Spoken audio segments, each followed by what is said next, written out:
Please subscribe to Facetv Africa and turn the notification on. Facetv Africa, ẹ jọ̀ọ́ ẹ subscribe hete. Face TV Woswobi.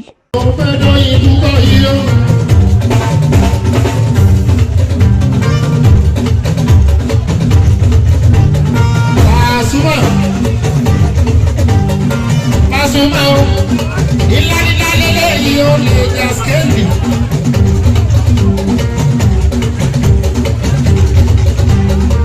Alabi, Adewale, ilali o le jaskendo.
lóyè ẹnu wa ò gbọ́dọ̀ gbẹ o. ẹni tó bá ṣe tọ́lọ̀ wọn wá ẹnu wa ò gbọ́dọ̀ gbẹ láéláé. gbogbo eléré onífújì wọ́n ní kí ilẹ̀ àti eléré akọ̀jùjú pátápátá àtàwọn tó kọ wa káàdé wálé because ìwọ ló ń gbé wa jáde lójoojúmọ́ àbí ohun ẹnu tí ẹ ò gbọ́dọ̀ bẹ̀ ṣèmi ò gbọ́dọ̀ bẹ̀ tí wọ́n kọ́ wa gbọ́dọ̀ bẹ̀ làgbàrá ọlọ́wọ́ bá.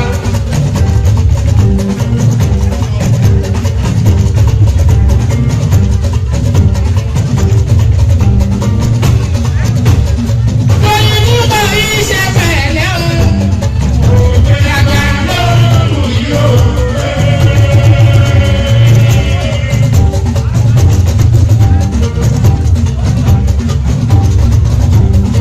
lóyún nígbà yìí ṣe pẹ̀lẹ́ o lóòrùn yìí o.